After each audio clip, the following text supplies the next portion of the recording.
10 essential है और 10 non essential है। कैसे बंद हो गया?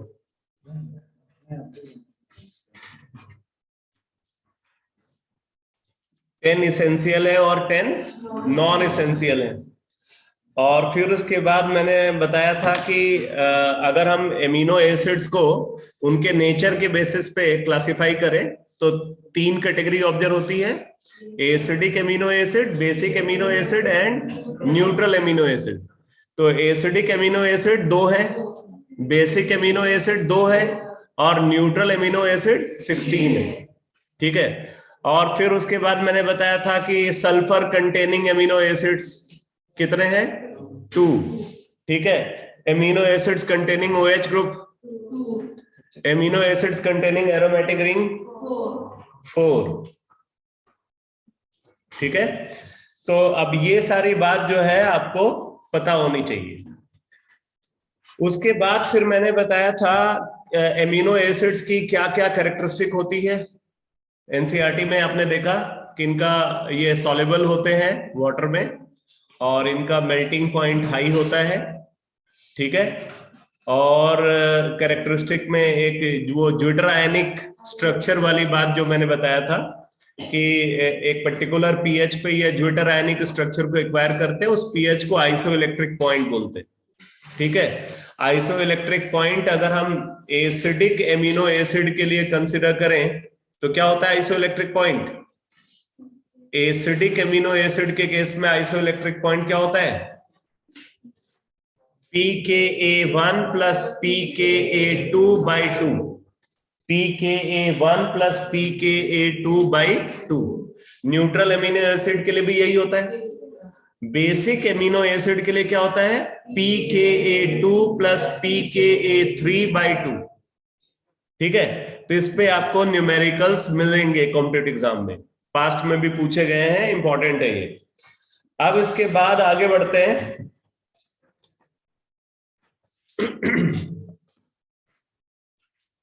एनसीईआरटी में आप देखो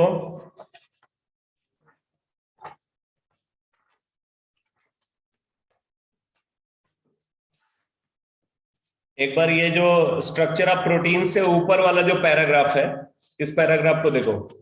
बोले except glycine all other naturally occurring alpha amino acids are optically active. Glycine में कोई कायरल सेंटर नहीं होता, इसलिए वो ऑप्टिकली इनएक्टिव होते हैं। Since the alpha carbon atom is asymmetric, these exist both in capital D and capital L form, यानी कि इनका absolute configuration capital D और capital L दोनों होता है, बट ज्यादातर के केस में बोल रहा है कि capital L configuration। ठीक है। देखो अगली लाइन में लिखा हुआ है most naturally occurring amino acids have capital L configuration। ठीक। capital L amino acids are represented by writing the NH2 group on left hand side। तो जो करेक्ट फिशर प्रोजेक्शन होगा अल्फा एमिनो एसिड का, उसमें NH2 ग्रुप अगर vertical line के left hand side में है तो capital L form, right hand side में है तो कैपिटल D फॉर्म। अब आगे स्ट्रक्चर ऑफ प्रोटीन्स को कंसिडर कर रहे हैं। तो स्ट्रक्चर ऑफ प्रोटीन्स में देखो बोल रहे हैं you have already read that proteins are the polymers of alpha amino acids and they are connected to each other by peptide bond or peptide linkage। तो ये पेप्टाइड लिंकेज कैसे form होती है देखो, जैसे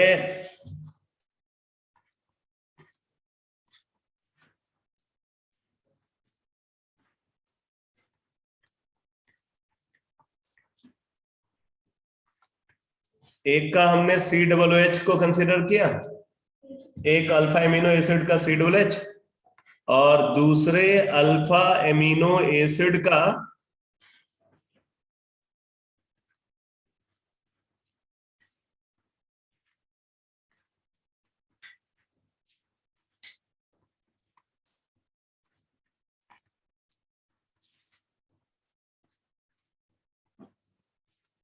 NH2।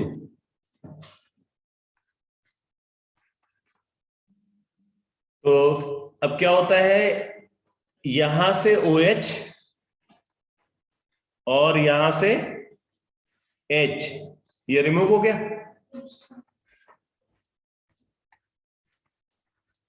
ये कंडेंसेशन हो गया, वाटर का रिमूवल मतलब कंडेंसेशन हो गया, और इसके थ्रू प्रोड्यूस हो जाता है RCH NH2 CO NH CH R COOH। अब ये जो लिंकेज आप देख रहे हो, ये CONH लिंकेज, ठीक है, इसको बोलते हैं पेप्टाइड बॉन्ड। पेप्टाइड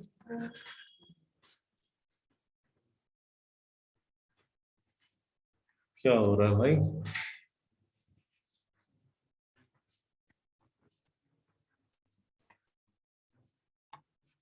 पेप्टाइड और अमाइड बॉन्ड,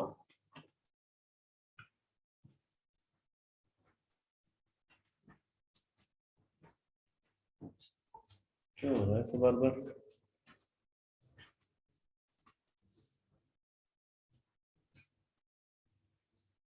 कैसे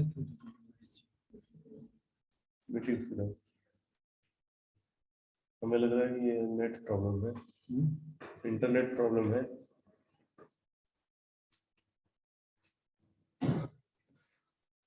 ठीक है, तो ये जो CONH बॉन्ड है इसको हम क्या बोलते हैं? पेप्टाइड और अमाइड बॉन्ड बोलते हैं। ठीक है, ये CONH अमाइड भी तो है, तो पेप्टाइड और अमाइड बॉन्ड बोलते हैं। ठीक है, अब देखो, अगर हम ये जो प्रोडक्ट प्रोड्यूस हुआ इसको कैटेगराइज करें, तो इसको हम कुछ इस तरीके से कैटेगराइज करते हैं, डाइपेप्टाइड। डाइपेप्टाइड मतलब क्या है? अगर एक ऐसा कंपाउंड जिसको हाइड्रोलाइज करने पे 2 अल्फा एमिनो एसिड बनते हैं उसको डाइपेप्टाइड बोलते हैं। ठीक है, फिर ओलिगोपेप्टाइड। ओलिगोपेप्टाइड क्या होते हैं? ओलिगोपेप्टाइड्स उन कंपाउंड्स को बोलते हैं जो हाइड्रोलिसिस के through 3 to 10 alpha amino acid को प्रोड्यूस करते हैं। और फिर पॉलीपेप्टाइड। तो पॉलीपेप्टाइड क्या होते हैं? वो कंपाउंड्स जो हाइड्रोलिसिस के through more than 10 alpha amino acid residue को प्रोड्यूस करते हैं, उनको पॉलीपेप्टाइड बोलते हैं। तो आप नोट करो,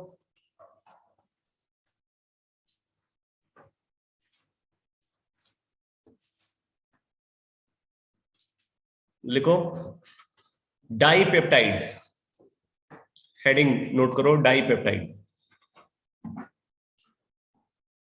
डाइपेप्टाइड देखो, those compounds which on hydrolysis, those compounds which on hydrolysis produces 2 alpha amino acid, 2 alpha amino acid, 2 alpha amino acid residue are called dipeptide,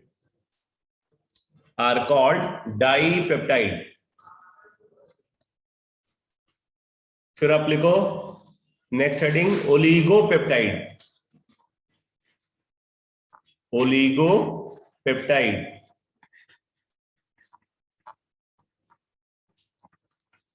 लिखो those compounds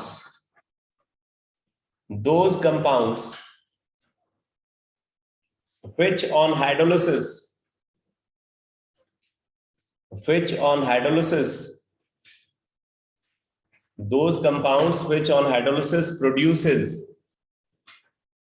produces more than 10 नहीं 3 to 10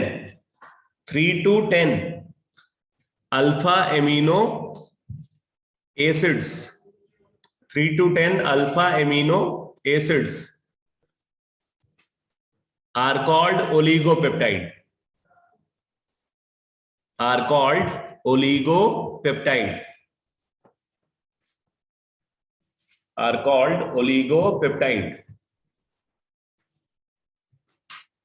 ठीक है। तीसरी heading note करो, polypeptide. Polypeptide, polypeptide, इसमें लिखो those compounds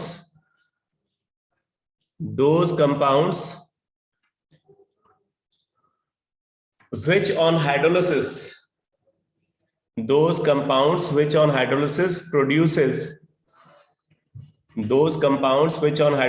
produces more than 10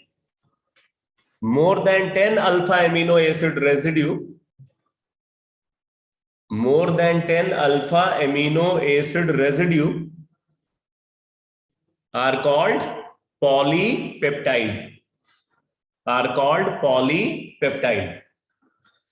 अब बात आती है प्रोटीन्स की। प्रोटीन्स क्या होते हैं? तो बोलते हैं प्रोटीन्स जो है वो पॉलीपेप्टाइड होते हैं। क्या होते हैं प्रोटीन्स? पॉलीपेप्टाइड होते हैं। नॉर्मली प्रोटीन्स ऐसे पॉलीपेप्टाइड को बोलते हैं जो हाइड्रोलिसिस के through more than 100 alpha amino acid residue को प्रोड्यूस करते हैं। लेकिन यहाँ पे 100 कोई शार्प बाउंड्री नहीं है कि 100 से ज्यादा होने पे ही प्रोटीन होगा। 100 से कम एमिनो एसिड रेसिड्यू प्रोड्यूस करने पे भी एक स्ट्रक्चर जो है वो प्रोटीन हो सकता है। ठीक है, तो अब जरा यहाँ पे देखो एनसीईआरटी में क्या लिखा हुआ है, ये देखो पॉलीपेप्टाइड्स जो बोल्ड लेटर्स में लिखा उसके जस्ट आगे देखो, a polypeptide with more than 100 amino acid residues having molecular mass higher than 10,000 atomic mass unit is called a protein, तो अब आप नोट करो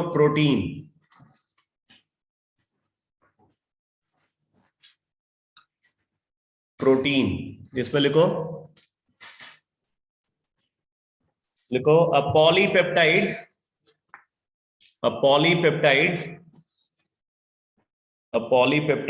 which on hydrolysis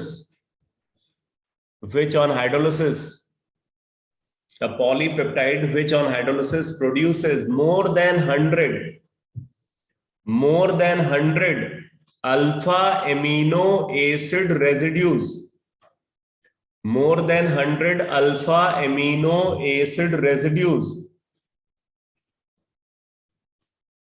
100 alpha amino acid residues and having molecular mass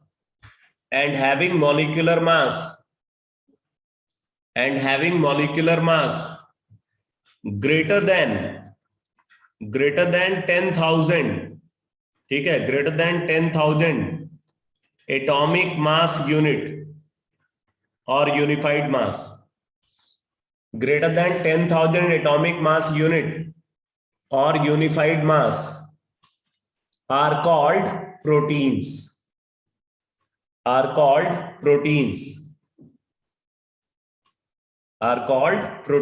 अब जरा देखो आगे एक बात और लिखी है इन्होंने, however the distinction between a polypeptide and a protein is not very sharp, ठीक है।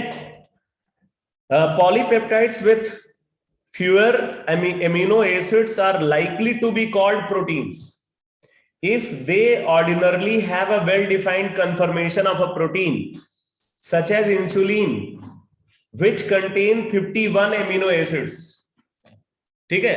तो इंसुलिन भी एक प्रोटीन है, लेकिन उसकी हाइड्रोलिसिस से कितने अल्फा एमिनो एसिड प्रोड्यूस होते हैं? 51 alpha amino acid residue produce होते हैं। तो इस बात को नोट कर लो, इसको नोट में लिख लो, लिखो insulin is a protein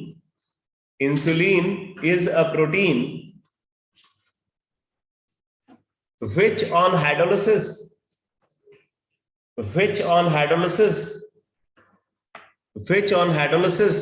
produces 51 alpha amino acid residue, which on hydrolysis produces 51 alpha amino acid residue, ठीक है। इसका मतलब 100 से ज्यादा अल्फा एमिनो एसिड होना ये कोई मतलब नेसेसरी रिक्वायरमेंट नहीं है। 100 से कम अल्फा एमिनो एसिड रेजिड्यू से भी प्रोटीन बन सकता है, ठीक है। अब देखो प्रोटीन्स का क्लासिफिकेशन डिस्कस कर रहे हैं, तो आप नोट करो classification of protein, classification of protein, classification of protein.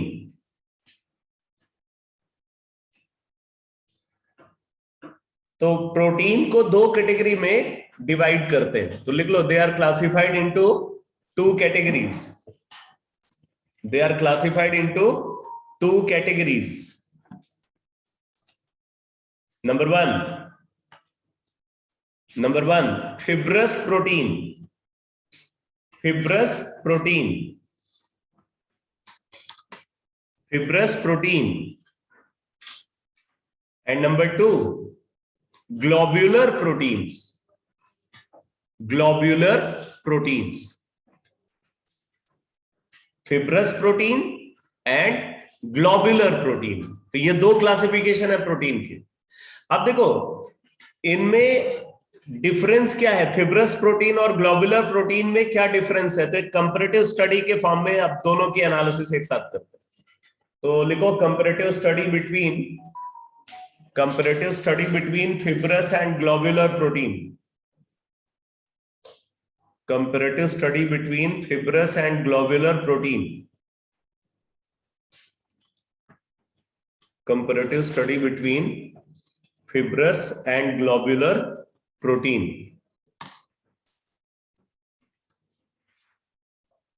तो एक टेबल बना लो, एक साइड में लिखो फिब्रस प्रोटीन, दूसरे साइड में लिखो ग्लोबुलर प्रोटीन।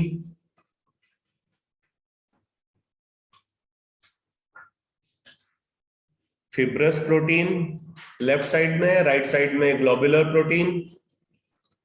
फिब्रस प्रोटीन में फर्स्ट पॉइंट लिखो, फिब्रस प्रोटीन में फर्स्ट पॉइंट लिखो,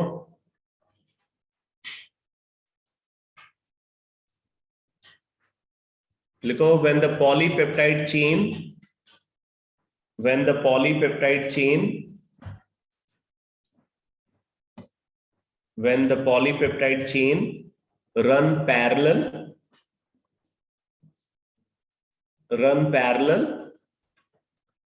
and they are held together, and they are held together by, and they are held together by, and they are held together by hydrogen bond,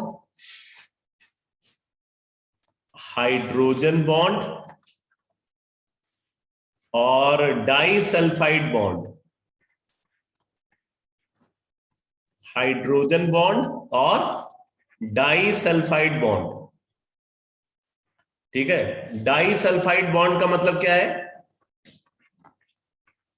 जैसे दो part जो है ये sulphur sulphur bond के through अगर connected है तो ये डाइसल्फाइड लिंकेज है, ठीक है। और हाइड्रोजन बॉन्ड तो आप समझते ही हो, हाइड्रोजन बॉन्ड क्या होता है, हाइड्रोजन एक हाईली इलेक्ट्रोनेगेटिव एटम X से अटैच है और उसके बगल में एक और हाईली इलेक्ट्रोनेगेटिव एटम Y है जिसके पास लोन पेयर, तो इनके बीच में जो बॉन्ड है ये hydrogen bond,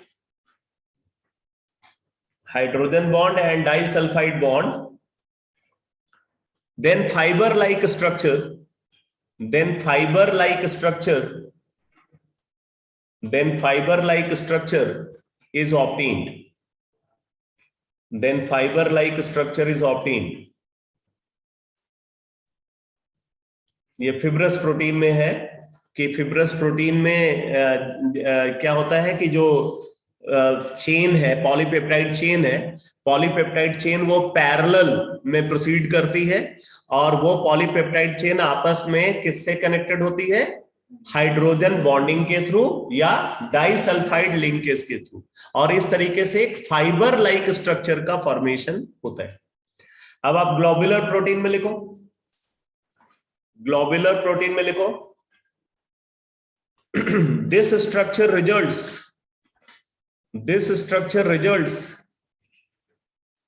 This structure results when the polypeptide chain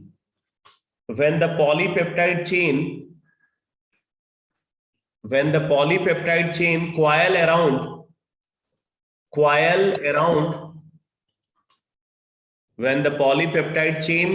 around to give a spherical shape,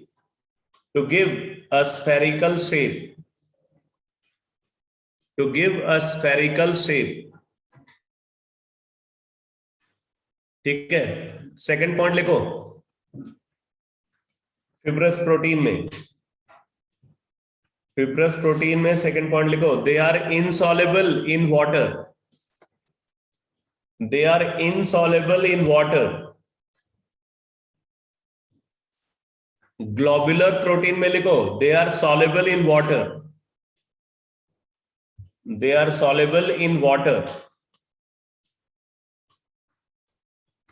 ठीक है, फिब्रस प्रोटीन वाटर में इनसॉल्युबल है, ग्लोबुलर प्रोटीन वाटर में सॉल्युबल है।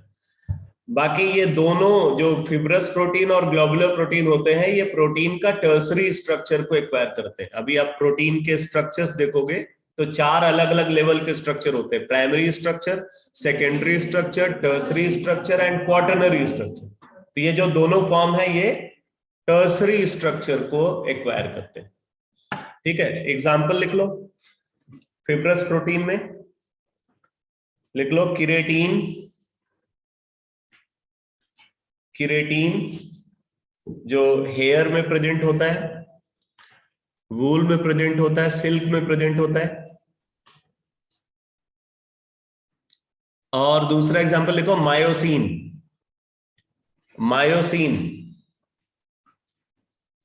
मसल्स में प्रेजेंट होता है। बाकी मेडिकल स्टूडेंट और भी एग्जांपल जानते होंगे, पता है? और एक आध दो नेम बता दो।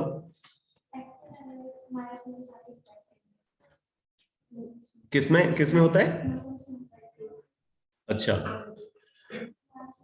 और जैसे आपने पढ़ा था पेप्सिन, ट्रिप्सिन, पहले पढ़ा था पेप्सिन और ट्रिप्सिन के बारे में। वो एंजाइम्स होते हैं, एंजाइम्स में तो प्रोटीन्स होते हैं।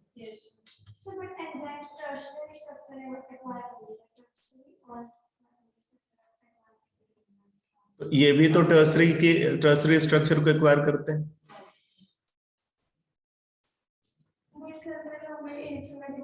चलो कोई बात नहीं, जितना एनसीईआरटी में दिया हुआ है उतना ही जाने की जरूरत है। चलो नोट करो ग्लोबुलर प्रोटीन के एग्जांपल लिखो। Insulin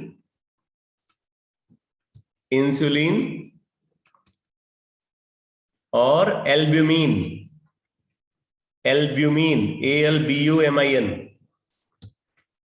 insulin and albumin. तो ये ग्लोबुलर प्रोटीन के एग्जांपल है। किरेटिन और मायोसिन फिब्रस प्रोटीन के एग्जांपल है। मतलब किरेटिन और मायोसिन वाटर इनसॉल्युबल होंगे, एल्ब्यूमिन और इंसुलिन वाटर सॉल्युबल होंगे। ठीक है, अब आप नोट करो structure of protein.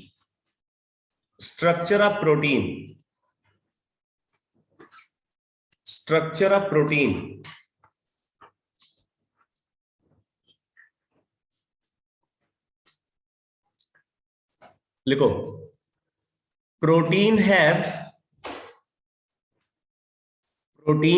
following 4 level of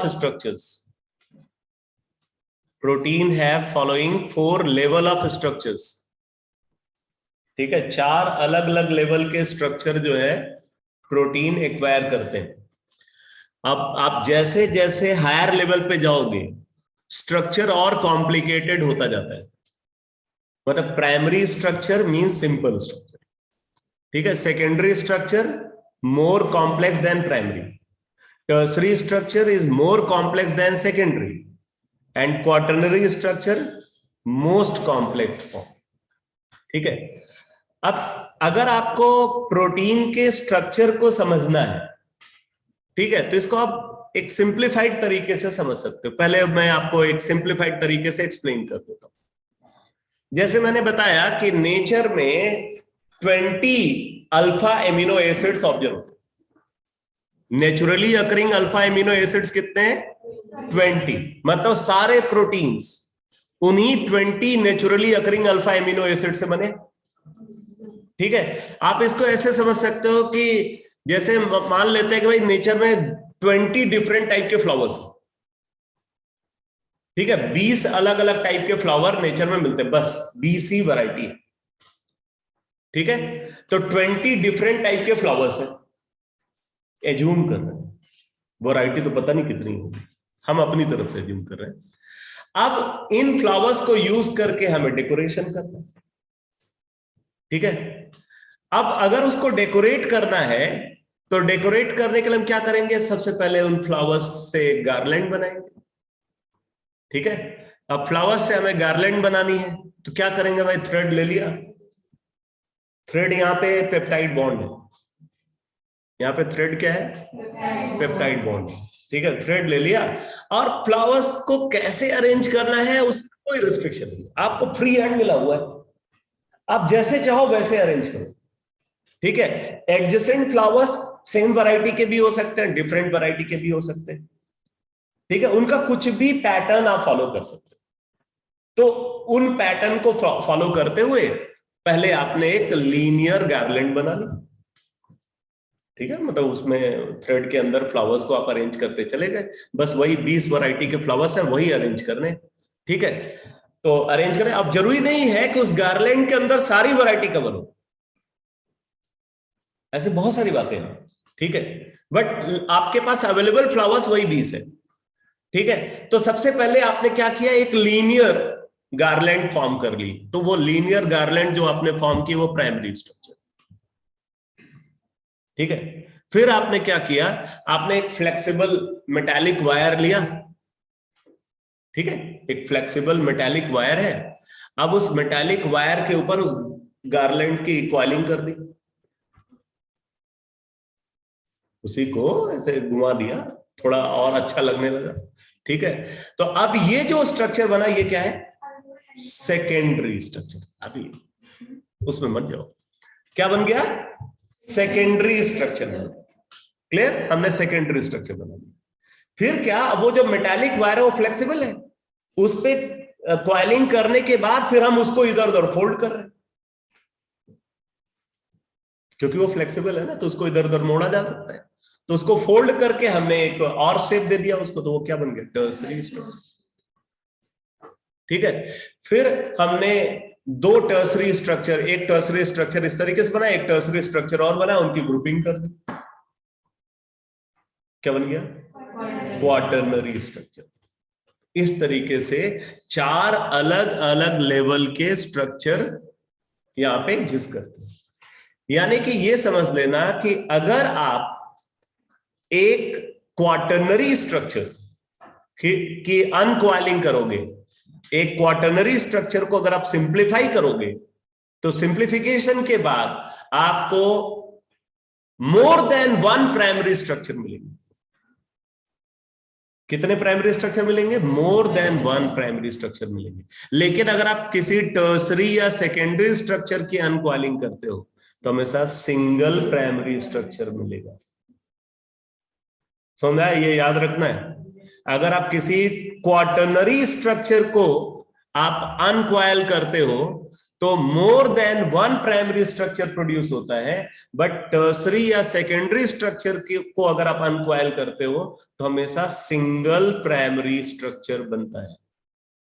ठीक है, अब देखो इसमें जो सेकेंडरी स्ट्रक्चर है, सेकेंडरी स्ट्रक्चर के फर्दर 2 क्लासिफिकेशन यहां पे गिवन।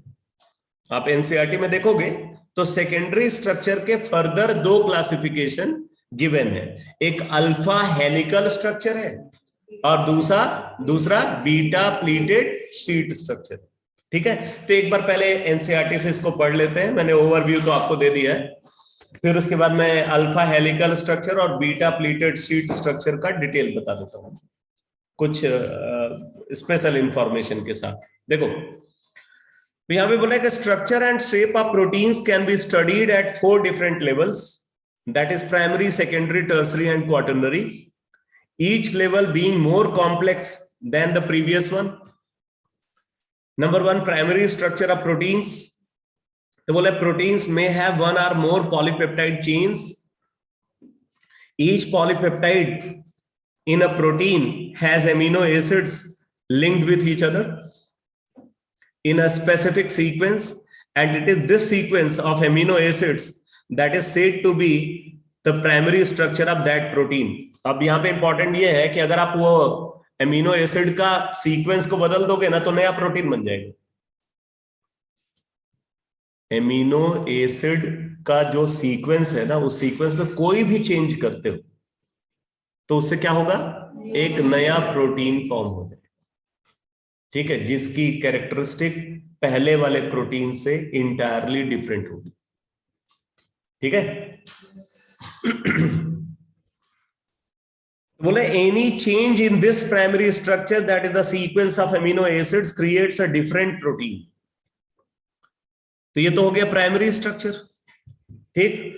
फिर उसके बाद सेकेंडरी स्ट्रक्चर ऑफ प्रोटीन की बात कर रहे हैं. तो बोले the secondary structure of protein refers to the shape in which a long polypeptide chain can exist.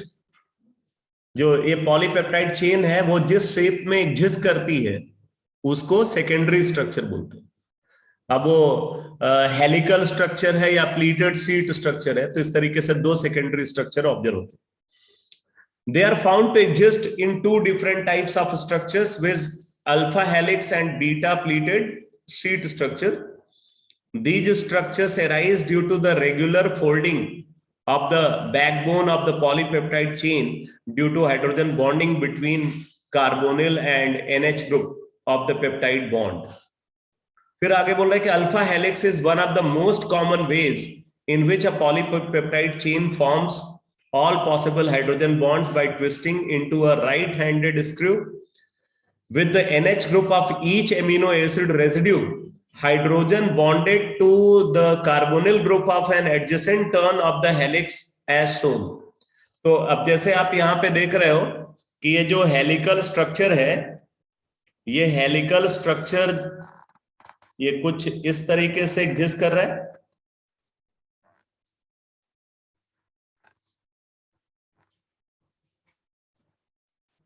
ठीक है, कुछ ऐसा हेलिकल स्ट्रक्चर है.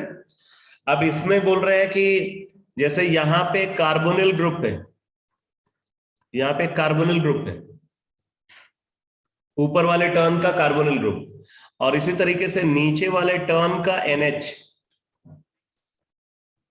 उससे जस्ट नीचे वाले टर्न का NH, ये आपस में क्या करते हैं, हाइड्रोजन बॉन्डिंग करते हैं. मतलब ये इस तरीके से क्वालिंग होती है कि ऊपर वाले टर्न का कार्बोनिल ग्रुप नीचे की तरफ और नीचे वाले टर्न का NH ग्रुप ऊपर की तरफ, ये लाई करता है, जिससे ये एक दूसरे के साथ हाइड्रोजन बॉन्ड बनाते हैं.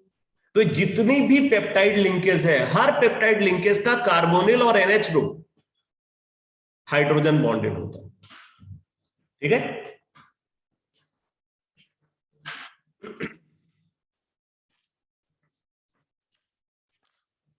तो अब जरा अल्फा हेलिकल स्ट्रक्चर का कुछ डिटेल लिखो. Alpha helical structure of protein. Alpha helical structure of protein.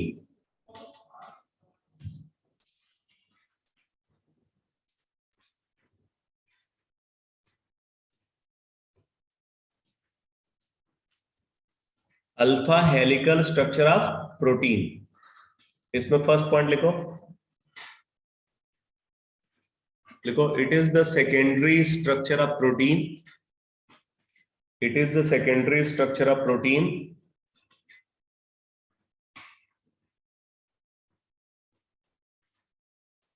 Second point लिखो, this structure is obtained. This structure is obtained when R group of alpha amino acid, R group of alpha amino acid is large. ठीक है। Are group वो जो 20 structure 20 alpha amino acid थे, तो उनमें जो alkyl group है, alkyl group क्या बोल रहे हैं, आर, जिसको हमने डिफाइन किया था इस तरीके से स्ट्रक्चर था ना अल्फा एमिनो एसिड का।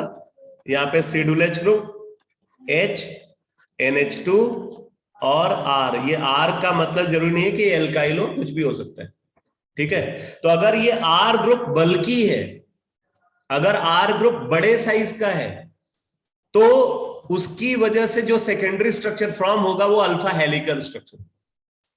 अगर R ग्रुप छोटे साइज का है, ठीक है, अगर R ग्रुप छोटे साइज का है, तब क्या मिलता है, beta pleated sheet structure.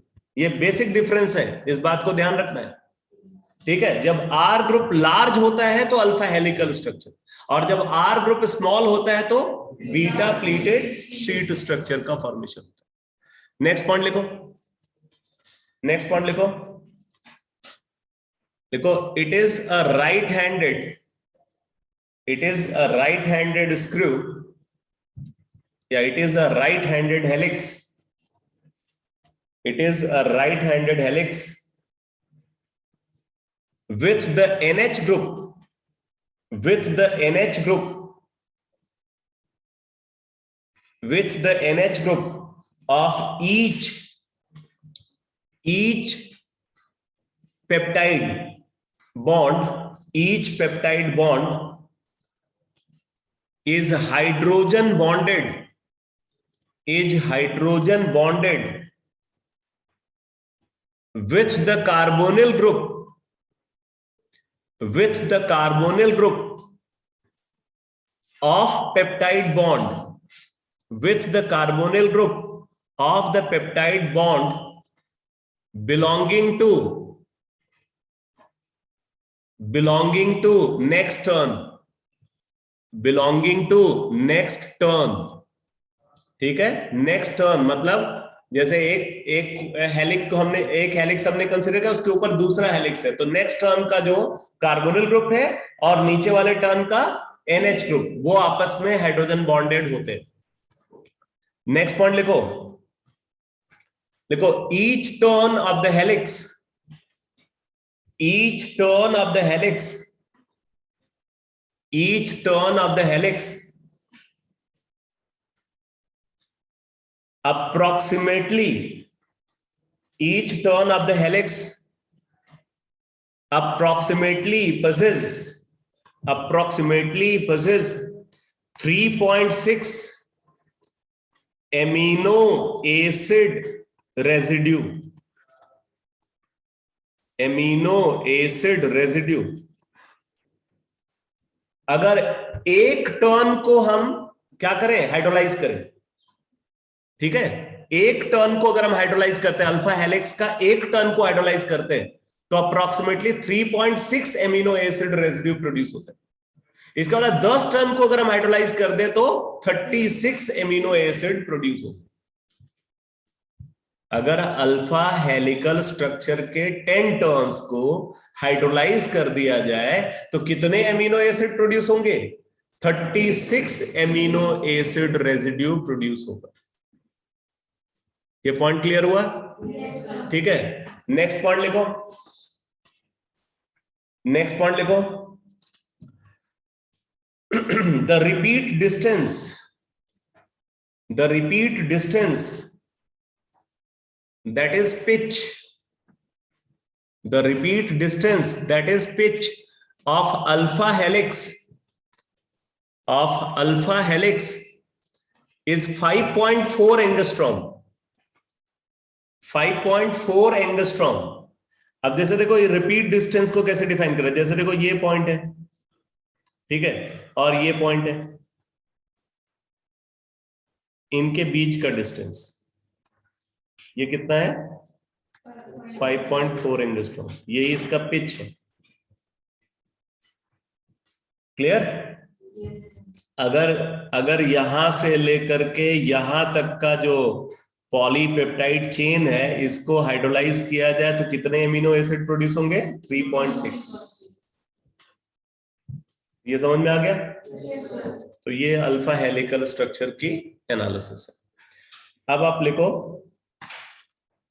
Beta pleated sheet structure, beta pleated sheet structure.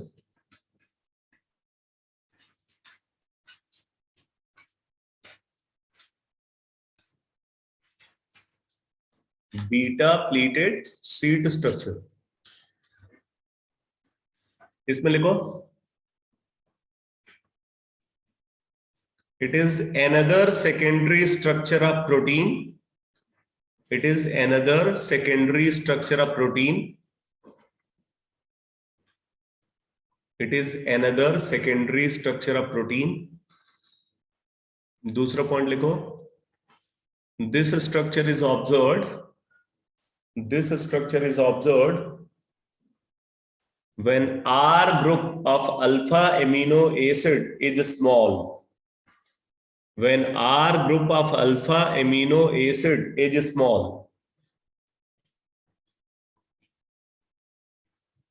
ठीक है, थर्ड पॉइंट लिखो, थर्ड पॉइंट लिखो in this conformation of protein, in this conformation of protein peptide chain are stressed, peptide chain are stressed out to nearly maximum extension, stressed out to nearly maximum extension, maximum extension, and then laid side by side, LAID, and then laid side by side in this conformation of protein, in this conformation of protein peptide chain are stressed out to nearly maximum extension, are stressed out to nearly maximum extension, and then laid side by side, and then laid side by side, which are held together by hydrogen bonds, which are held together by hydrogen bonds,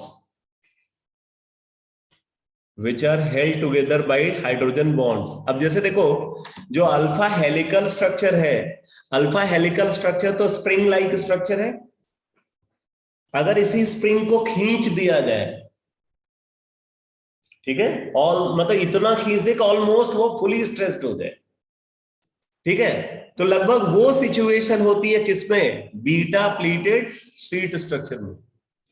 ठीक है, beta pleated sheet structure में repeat distance कितना होता है, लिखो the repeat distance, next point, the repeat distance in beta pleated sheet structure, the repeat distance in beta pleated sheet structure is 7 angstrom,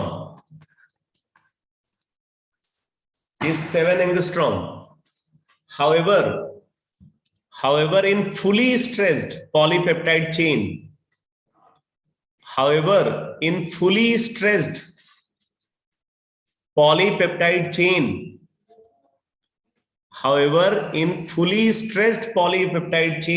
repeat distance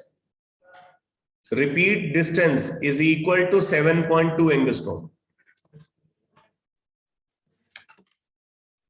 अगर एक polypeptide chain fully stressed है तो वहां पे रिपीट डिस्टेंस कितना होता है, 7.2 angstrom, जबकि बीटा प्लीटेड शीट स्ट्रक्चर में ये 7 एंगस्ट्रॉम है। तो इसीलिए बोल रहे हैं कि नियरली मैक्सिमम एक्सटेंशन तक वो स्ट्रेस्ड आउट होता है। ठीक है, तो इसका मतलब है कि कहां पे पैकिंग ज्यादा अच्छी होगी, बीटा प्लीटेड शीट स्ट्रक्चर में या अल्फा हेलिकल स्ट्रक्चर में? Alpha helical structure more closely packed होता है in compare to beta pleated sheet structure. ठीक है, अब मैं आपको बीटा प्लीटेड शीट स्ट्रक्चर यहाँ पे बना करके दिखाता हूं।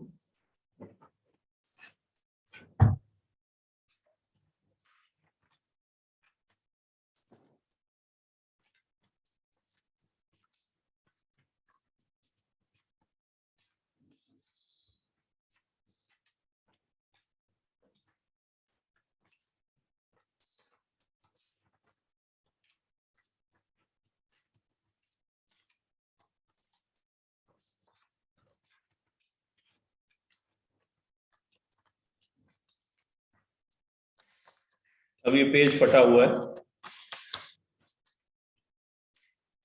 ये जो स्ट्रक्चर आप देख रहे हो ना, ये बीटा प्लीटेड शीट स्ट्रक्चर ऐसा होता है। ठीक है, अब इसमें जो रिपीट डिस्टेंस की बात हो रही है, रिपीट डिस्टेंस, वो रिपीट डिस्टेंस क्या है? यहां से, इन लोगों को भी दिखे भाई, ठीक है, यहां से यहां तक का जो डिस्टेंस है, ये रिपीट डिस्टेंस।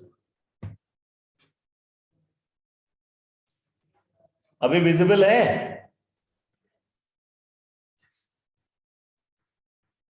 यहां से यहां तक का डिस्टेंस को हम क्या बोल रहे हैं? रिपीट डिस्टेंस बोलते हैं। और ये डिस्टेंस कितना है? 7 एंगस्ट्रॉम। कितना है? 7 एंगस्ट्रॉम। बट अगर इसको पूरा खींच दिया जाए तो कितना है? 7.2 एंगस्ट्रॉम। आई बात समझे? तो ये है बीटा प्लीटेड शीट स्ट्रक्चर।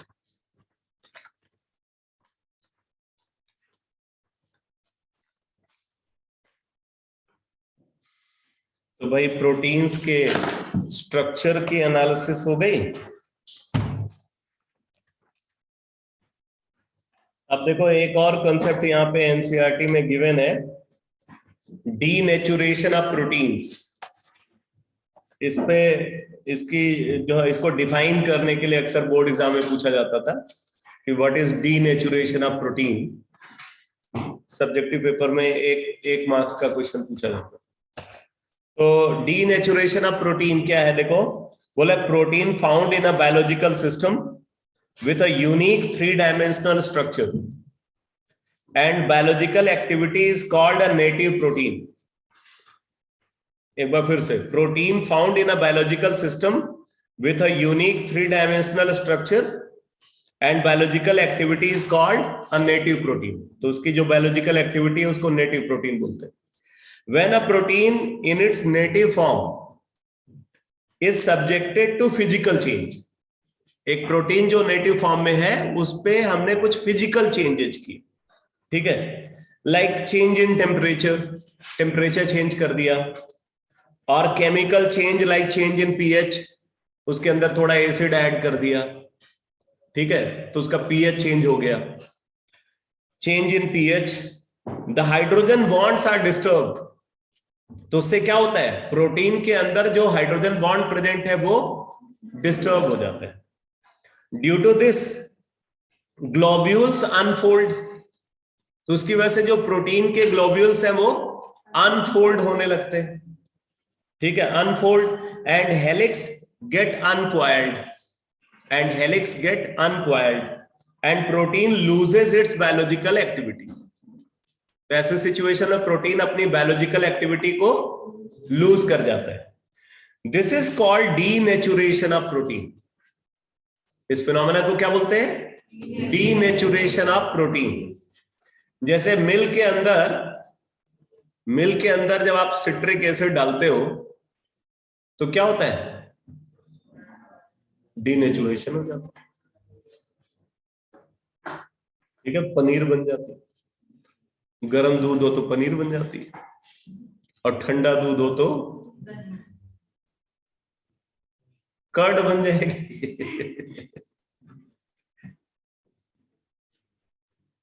दही बन जाती है। तो बोले during denaturation secondary and tertiary structures are destroyed, ठीक है, जब डीनेचुरेशन होता है तो जो सेकेंडरी और टर्सरी स्ट्रक्चर है वो डिस्ट्रॉय हो जाते हैं, but primary structure remains intact, लेकिन प्राइमरी स्ट्रक्चर जो है वो बना रहता है। तो ये इंपॉर्टेंट लाइन है, इसको याद रखना।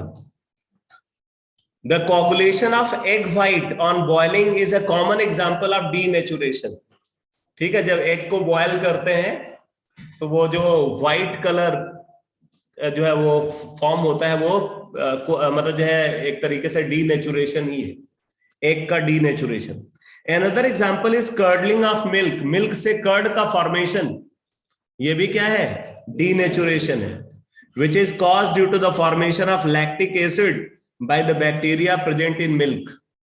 मिल्क के अंदर जो बैक्टीरिया प्रेजेंट है वो लैक्टिक एसिड का फॉर्मेशन करता है. तो डीनेचुरेशन क्या है, ये समझ में आ गया?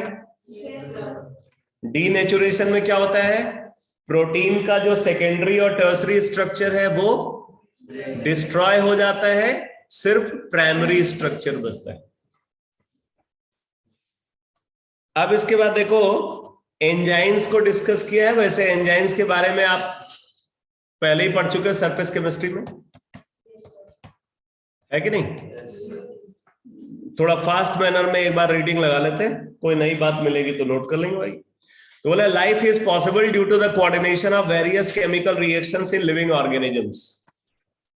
N example is the digestion of food, absorption of appropriate molecules and ultimately production of energy.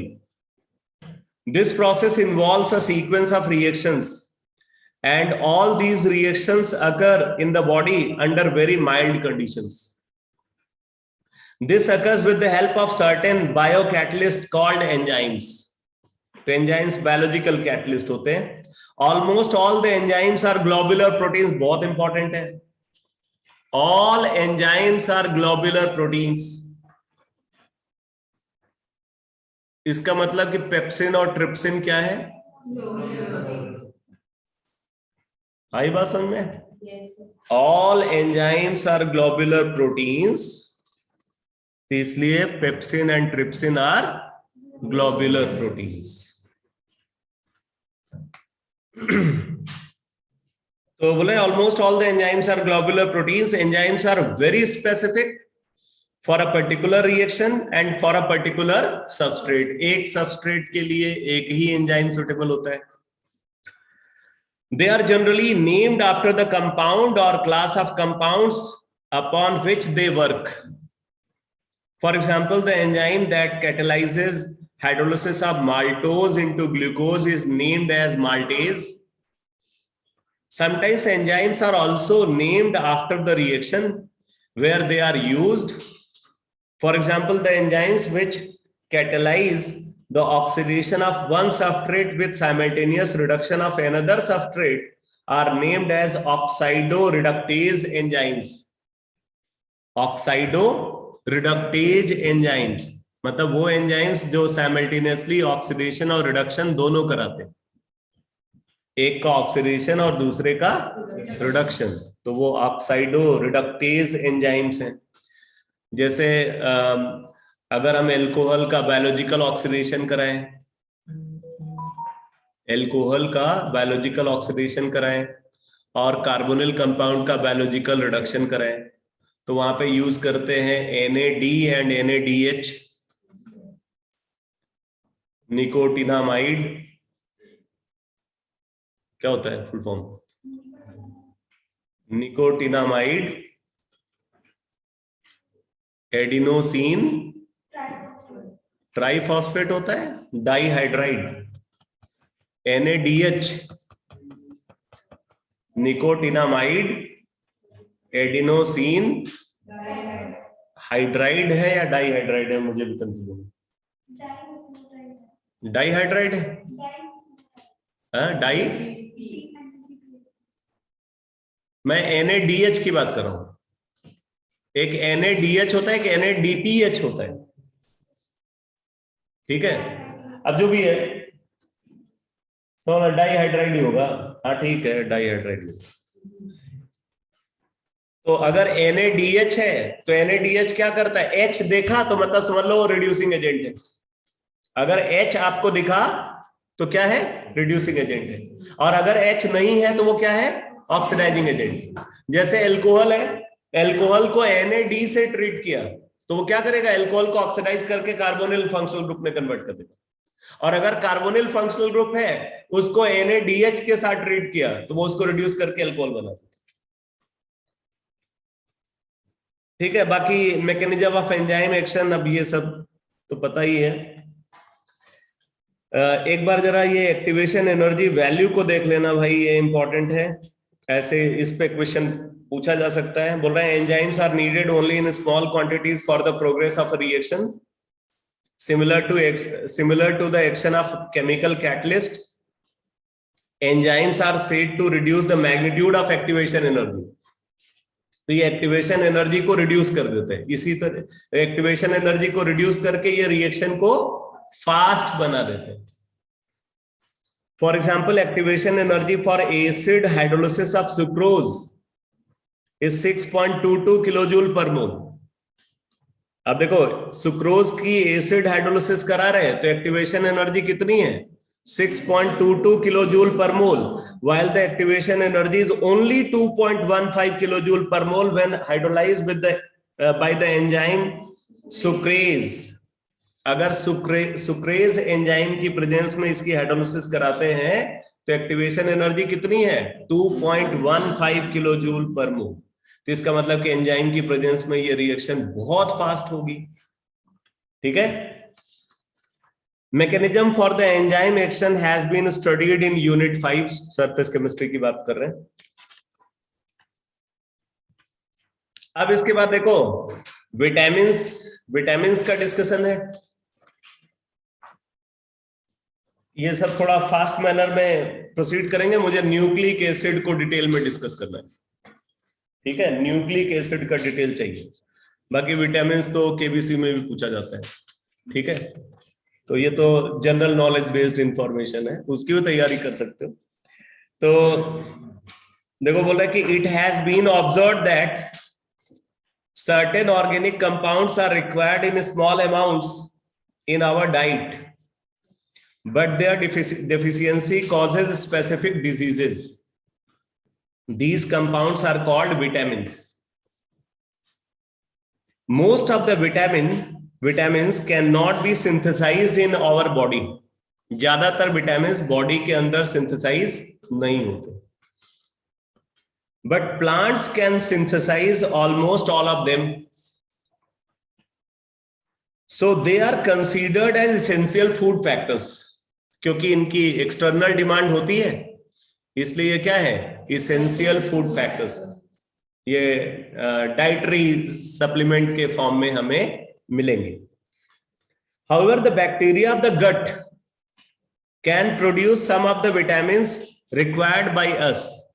ठीक है, गट के अंदर जो बैक्टीरिया प्रेजेंट होता है वो कुछ विटामिन्स को प्रोड्यूस करता है। गट मतलब तुम्हारा लीवर के अंदर इंटेस्टाइन।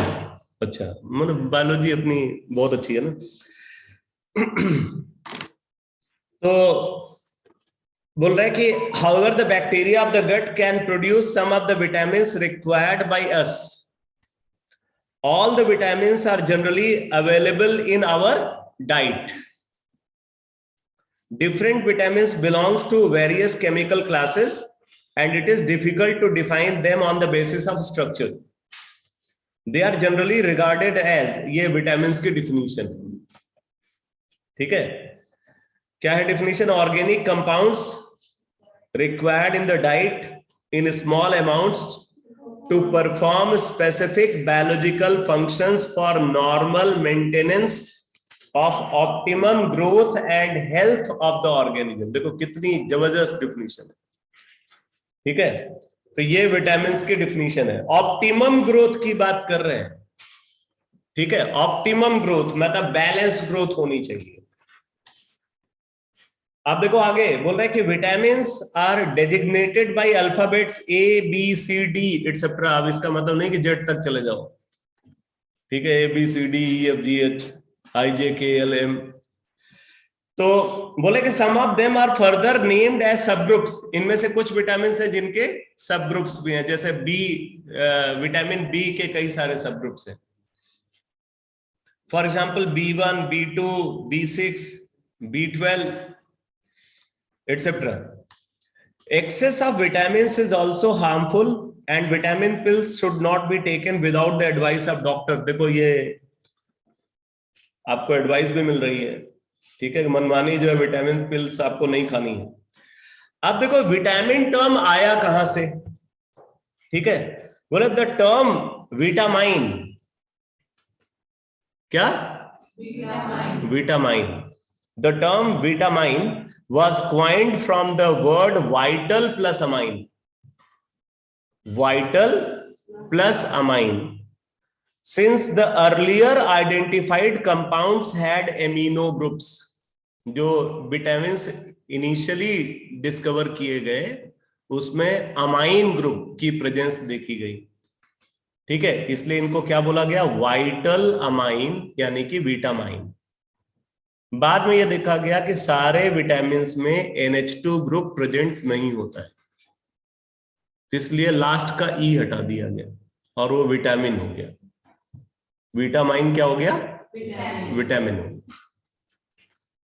बोला later work showed that most of them did not contain amino groups, so the letter E was dropped and the term vitamin is used these days. तो ये है कहानी भाई। अब विटामिन्स के क्लासिफिकेशन, तो अगर विटामिन को क्लासिफाई करें तो दो कैटेगरी है, water soluble vitamins and oil soluble vitamin या फैट सॉल्युबल विटामिन, ठीक है, दो टाइप के विटामिन है, water soluble and fat soluble. तो फैट सॉल्युबल विटामिन्स में देखो क्या बोल रहे हैं, vitamins which are soluble in fat and oils but insoluble in water are kept in this group.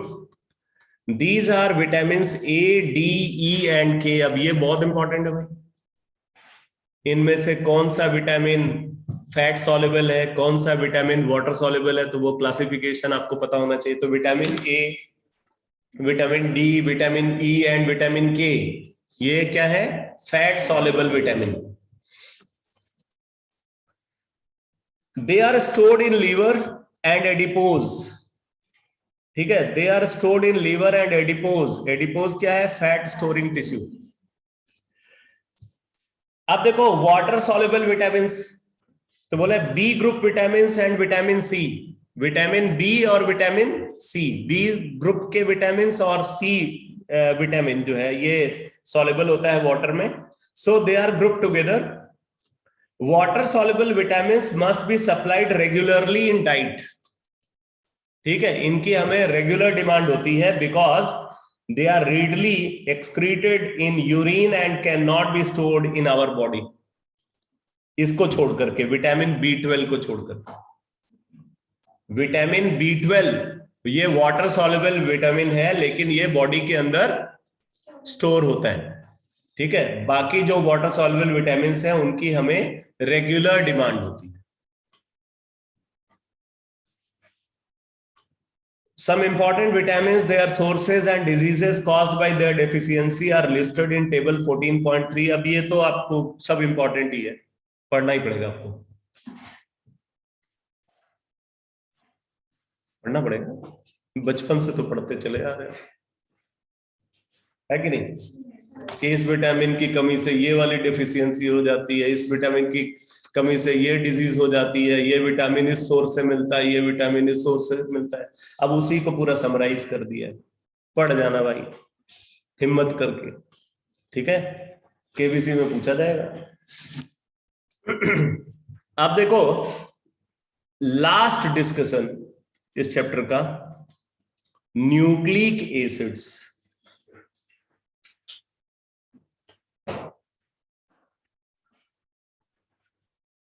Nucleic acids, ठीक है, और इनको बोलते हैं पॉली न्यूक्लियोटाइड्स।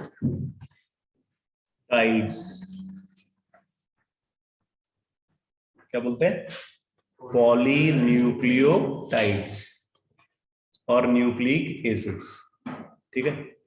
एक बार मैं पहले ओवरव्यू दे दूं। नेम सजेस्ट कर रहा है कि ये न्यूक्लियोटाइड के पॉलीमराइजेशन से बने, इसीलिए पॉलीन्यूक्लियोटाइड बोला जा रहा है। जैसे आपने देखा प्रोटीन्स क्या है, पॉलीपेप्टाइड, ठीक है, पॉलीपेप्टाइड। इसी तरीके से पॉलीसैकेराइड्स, क्लियर। तो पॉलीन्यूक्लियोटाइड कैसे बना है भाई, न्यूक्लियोटाइड, न्यूक्लियोटाइड से बना। न्यूक्लियोटाइड का क्या कराया, पॉलीमराइजेशन। और यहां पॉलीमराइजेशन के लिए फॉस्फोडाइएस्टर लिंकेज को यूज करते हैं।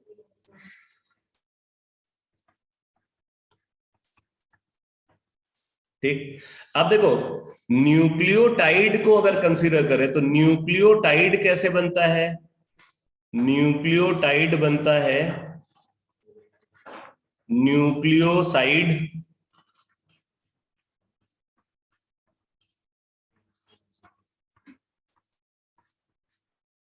और फॉस्फेट से।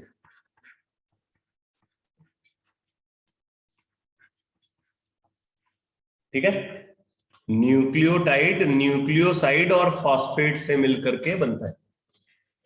अगर हम न्यूक्लियोसाइड को कंसीडर करें,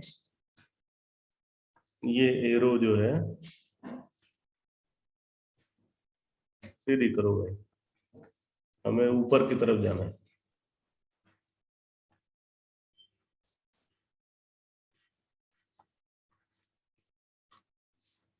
अब न्यूक्लियोसाइड कैसे बना है, न्यूक्लियोसाइड बना है,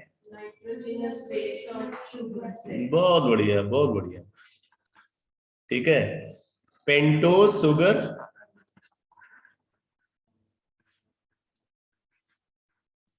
पेंटोज शुगर और नाइट्रोजिनस बेसिस।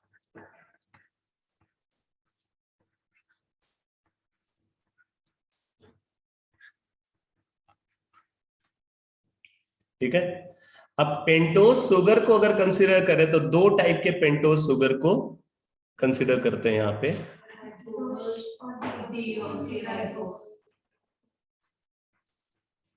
ये लोग जो बोल रहे होंगे सब सही बोल रहे होंगे, ठीक है भाई, इनके रेंज वाली बात है ना। तो क्या है यहाँ पे, राइबोज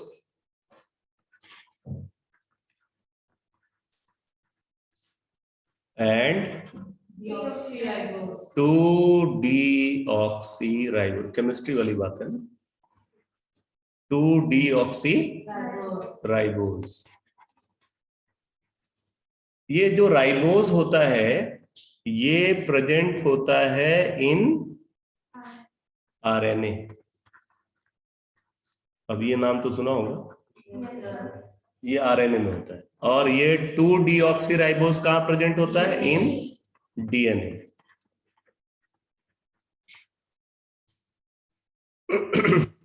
ठीक है,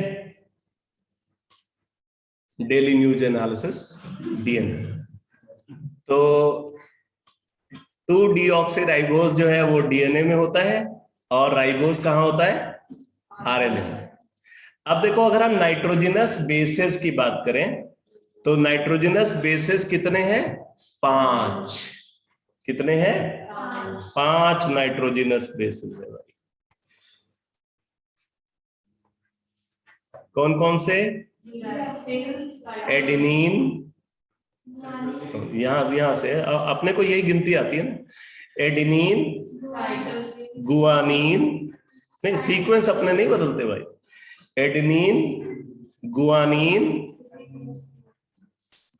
thiamine, cytosine and uracil. AGTC and U, adenine, guanine, thymine, cytosine and uracil. अब इसमें से 3 ऐसे हैं जो डीएनए और आरएनए दोनों में होते हैं। कौन से 3 है, ए, जी और सी। तो अब थोड़ा सा हम सीक्वेंस बदल देते हैं, ठीक है।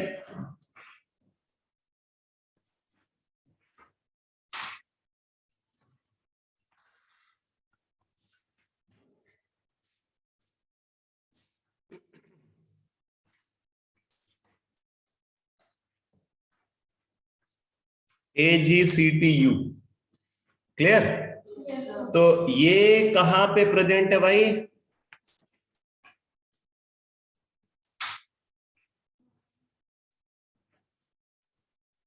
प्रेजेंट इन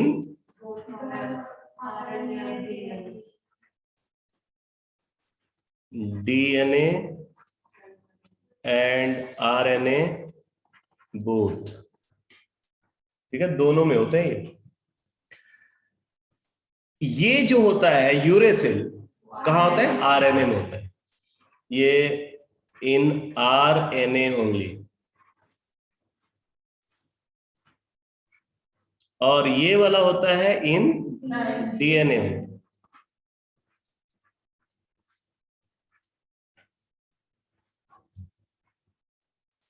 ये है ओवरव्यू, आया समझ में? न्यूक्लिक एसिड्स और पॉलीन्यूक्लियोटाइड्स कैसे बनते हैं? न्यूक्लियोटाइड के पॉलीमराइजेशन से। न्यूक्लियोटाइड कैसे बना होता है? न्यूक्लियोटाइड बना होता है न्यूक्लियोसाइड और फॉस्फेट, ठीक है, न्यूक्लियोसाइड और फॉस्फेट। अब न्यूक्लियोसाइड जो है वो बना होता है पेंटोज शुगर और नाइट्रोजिनस बेसिस। अब ये जो नाइट्रोजिनस बेसिस होते हैं ना, इनमें से कुछ बेसिस है जो मोनोसाइक्लिक होते हैं और कुछ बेसिस है जो बाइसाइक्लिक होते हैं, ठीक है? तो उनको फर्दर हम क्लासिफाई करते हैं purine and pyrimidine.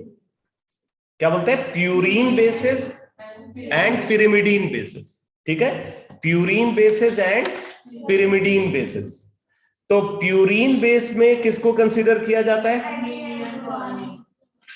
Adenine and guanine. जो बाइसाइक्लिक बेसिस है वो प्यूरीन बेसिस है। Bicyclic bases are purine bases. लिख लो लिख लो लिख लो लिख लो भाई। Purine bases are bicyclic. Purine bases are bicyclic. For example AG, A and G, ठीक है। फिर लिखो पिरिमिडीन बेसिस PYRIMIDINE,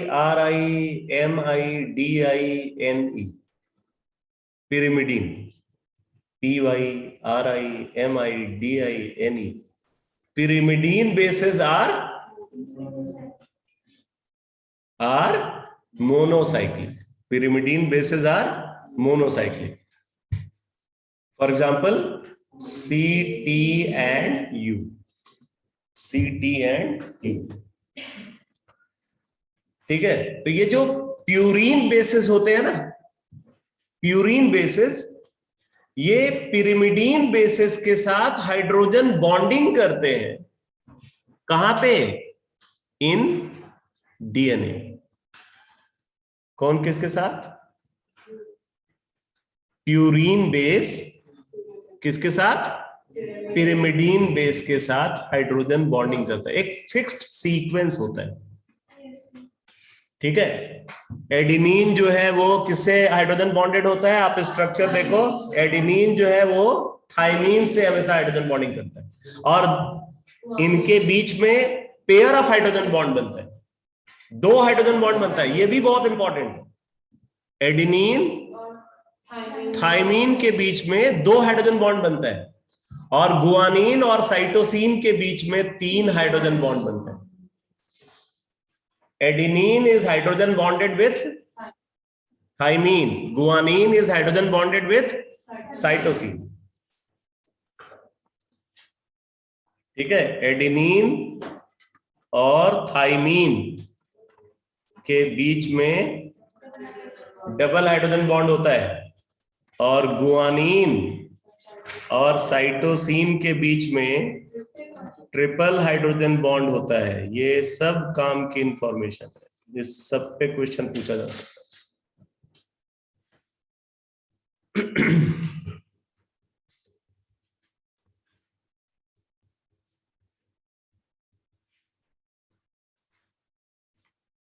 ओवरव्यू समझ में आ गया? Yes, sir. तो अब सबसे पहले स्टार्ट करते हैं राइबोज का एसाइक्लिक स्ट्रक्चर से। कहां से? राइबोज का a cyclic structure. Ribose is a pentose sugar.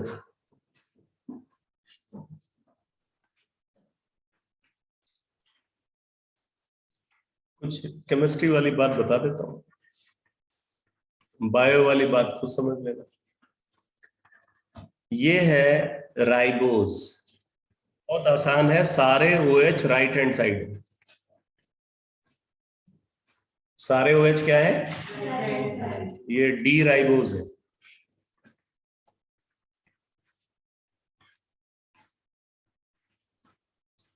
D क्यों है?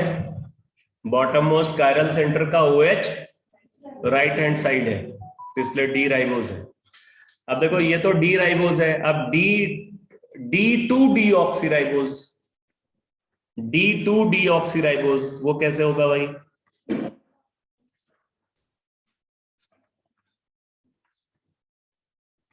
यहां पे ऑक्सीजन हट गया, यहां से सेकंड कार्बन से, सेकंड कार्बन से ऑक्सीजन हट गया,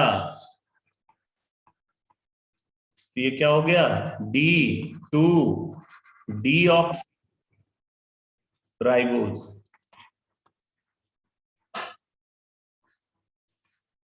डीऑक्सी, रिमूवल ऑफ ऑक्सीजन, कहां से?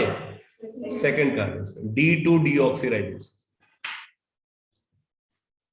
ठीक है, जब ये साइक्लाइज होगा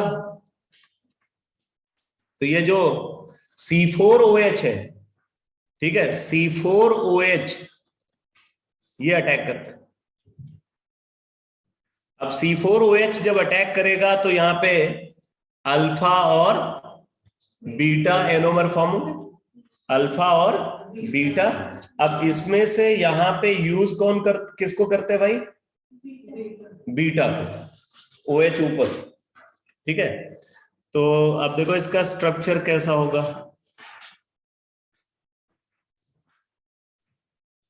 ये हो गया, ये एनोमेरिक कार्बन है, एनोमेरिक कार्बन का OH ऊपर।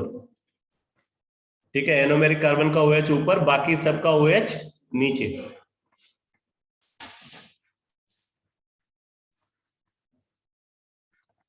ये CH2OH हमेशा ऊपर।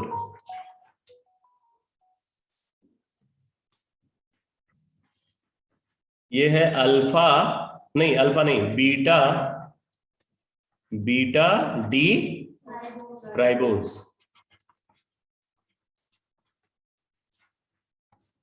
ये यूज होगा कहां पे? आरएनए में ये प्रेजेंट होगा।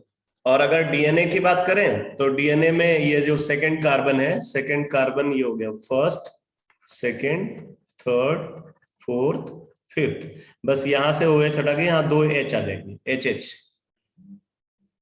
तो वो हो गया beta D2 deoxyribose, beta D2 deoxyribose. आई बात समझ में? तो अब मैं आपको एक आधे घंटे का लेक्चर शेयर करूंगा, तो आज खत्म हो गया, तो हाफ आवर का लेक्चर शेयर करूंगा।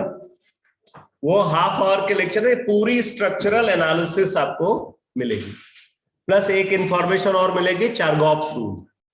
ठीक है, वो काफी इंपॉर्टेंट है, तो आप उसको देख लेना।